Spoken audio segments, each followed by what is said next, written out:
स्वरताल भाव इति संपदा रसिक वृत्तिवर्धनाय दीपोज्योती नमोस्तुते. मराठी रंगभूमी दिवस हा एका गौरवशाली परंपरेला अभिवादन करण्याचा दिवस. आपल्या संस्कृतीचं, समाजाचं, विचारांचं प्रतिबिंब जिथे दिसतं असा हा आरसा. ही रंगभूमी मनोरंजनाबरोबरच विचारांना, कृतींना चालना देणारी आहे. नाटककार, दिग्दर्शक, कलाकार आणि तंत्रज्ञ सर्व रंगकर्मींच्या योगदानाचा अखंड स्रोत असणारी ही रंगभूमी अधिकाधिक संपन्न आणि वैभवशाली होत राहो ही नटराजाच्या चरणी प्रार्थना. माननीय संचालक महोदयांना विनंती की आपण मान्यवरांचा सन्मान करावा. सर्वप्रथम माननीय मंत्री सांस्कृतिक कार्य ॲडव्होकेट आशिष शेलार यांचं स्वागत.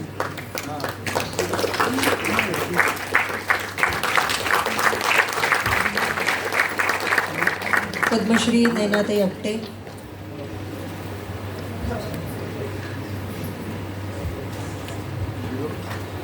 माननीय मंत्री महोदयांच्या हस्ते डॉक्टर गिरीश ओक,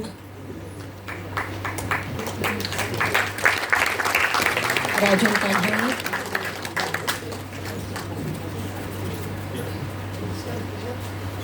शैलेश दाता,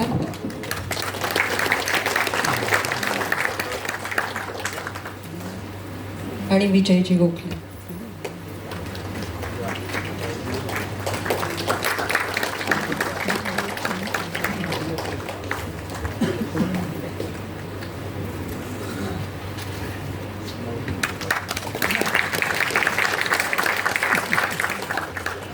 माननीय मंत्री महोदयांना विनंती आहे या कार्यक्रमाच्या निमित्ताने आपण मनोगत व्यक्त करावं.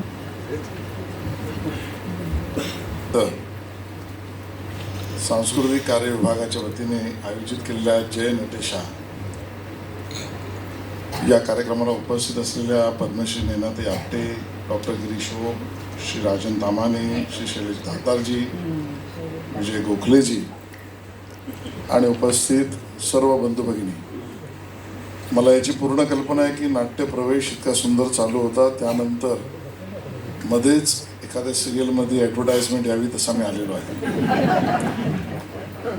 पण आपण सगळेजण आजकाल मराठी नाट्य रंगभूमीची व्यथा आणि कथा जाणतो, त्यामुळे व्यावसायिक ब्रेक आणि ब्रेकमुळे व्यावसायिकपणा नाही मिळाला तर अडचण होती. आणि त्यामुळे ही सहनशीलता आपल्या सगळ्यांकडे आहे असं समजून मी थोडक्यात बोलतोय. आम्ही सगळ्यांनी ठरवलं की यावेळेला मराठी रंगभूमी दिन हा वेगळ्या प्रकाराने साजरा करायचा आणि म्हणून त्या सगळ्यामध्ये एक नवीन कॉन्सेप्ट म्हणून, विचार म्हणून, ज्या पद्धतीने आपल्या सगळ्या या वैभवशाली नाट्य रंगभूमीबद्दल आपलं प्रेम जे आहे ते पुन्हा सार्वजनिक किंवा लोकांसमोर आलं पाहिजे याचा प्रयत्न करू. आणि मग या कार्यक्रमाचं नियोजन आमच्या सगळ्या सहकार्याने केलं. मी म्हटलं जरूर मी या कार्यक्रमाला येईन आणि आपल्या सगळ्यांबरोबर थोडा वेळ का होईना बसीन. याचं कारण मराठी नाट्यसृष्टी, रंगभूमी, नाट्य संस्कृती आणि त्यातील संगीत नाट्य याची एक मोठी परंपरा जगामध्ये दाखवण्याचं काम हे महाराष्ट्राने केलेलं आहे. महाराष्ट्र म्हणजे नाटक, महाराष्ट्र म्हणजे संगीत, महाराष्ट्र म्हणजे शास्त्रीय संगीत, महाराष्ट्राचा परिचय कुठल्या कुठल्या पद्धतीने करून द्यावा इतका संपन्न महाराष्ट्राच्या कला संस्कृतीचा आविष्कार हा प्रतिकूल परिस्थितीमध्ये सुद्धा आपण सगळेजण जपून ठेवतो आणि पुढे नेतो. पण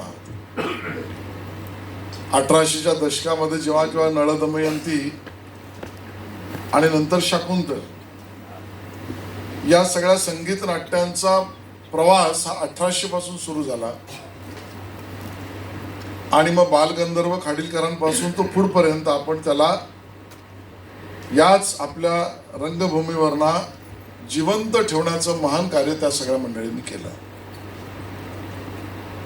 आज ज्या वेळेला आपण मराठी रंगभूमी दिन साजरा करतोय त्यावेळेला या सगळ्या उज्ज्वल परंपरेची वारंवार आठवण ही केली पाहिजे अशी भूमिका माननीय मुख्यमंत्री देवेंद्र फडणवीसजी आम्ही सगळ्यांनी ठरवून करण्याचं ठरवलं आणि त्यातले विविध प्रकार. कारण कला मगाशी ज्याचा प्रयोगामध्ये उल्लेख झाला, जगण्याचं प्रयोजन काय, आणि सूत्रसंचालिकांनी पण सांगितलं, पुलंनी सुद्धा असंच सांगितलं होतं. आणि ते वाक्य मी मुद्दामून लिहून आणलं. याचं कारण पु ल देशपांडे सभागृहामध्ये वाक्य चुकीचं नको लिहायला. नाही तर आजकाल राजकारणामध्ये थोडं सोशल मीडियावर गेलं की मग काय होतं, पुलांनी असं म्हटलं, जगण्यासाठी सगळे जगतात, जगण्यासाठी सगळे जगतात, पण आपले छंद, आपल्या कला आपल्याला शिकवतात की आपण का जगावे. आणि या अर्थाने आपण का जगावं, जगण्याचं प्रयोजन काय, प्रत्येकाचं वेगवेगळं असू शकेल, पण कला आविष्कार, कला प्रेम, कला रसिक होण्याचं भाग्य त्यांनाच मिळतं ज्यांना परमेश्वरी कृपा आहे, असं माझं मत आहे. नाही तर वृक्ष जगणं हे पाप आहे की नाही प्रत्येकाने ठरवणं. आणि कला रसिकता जोपासणं किंवा कला रसिक म्हणून जगणं हे कितपत पुण्य आहे ते अनुभूती घेणाऱ्यालाच माहिती.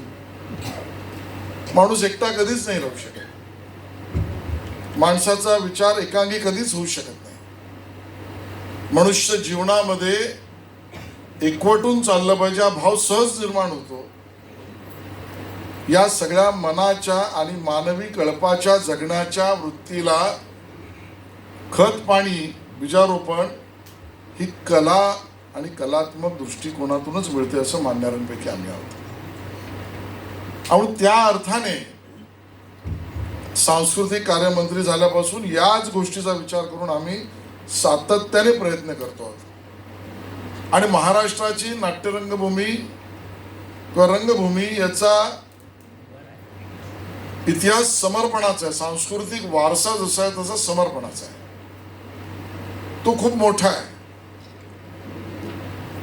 त्याची रसिकता इथपर्यंत तो सीमित नाही. तर त्याच्यासाठी काहीतरी केलं पाहिजे, ते करण्यासाठी काही गोष्टींचा त्याग केला पाहिजे, याचीही मोठमोठाली उदाहरणं मंचावर बघा ना. आमचे गिरीशोक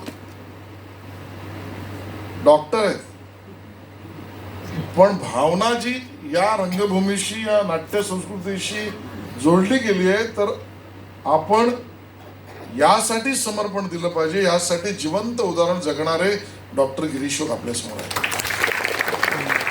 अशी अन्य उदाहरणं आहेत.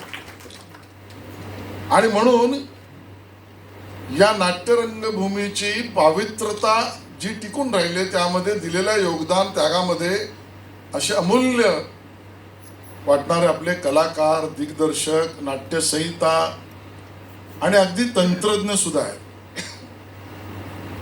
आणि म्हणून या पद्धतीच्या या दिवसाच्या आयोजनामध्ये सहभागी होता आलं, आपल्या बरोबर येता आलं. आणि वेळ संपली असं कसा सांगतोय.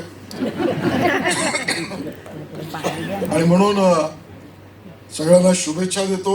पण एक आश्वासन नक्की देतोय की ही परंपरा आम्ही पुढची 4 वर्ष पुढची चालू ठेवणारच.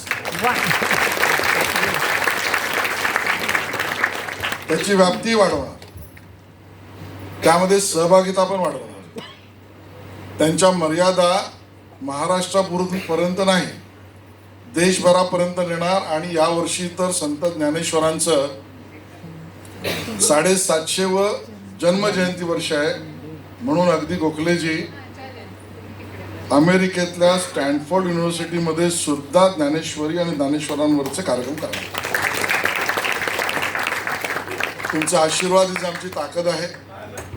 आणि ते काम सातत्य पूर्ण करण्यामध्ये आपल्याला आणि आपल्या सगळ्यांचा आशीर्वाद सातत्याने मिळत राहावा.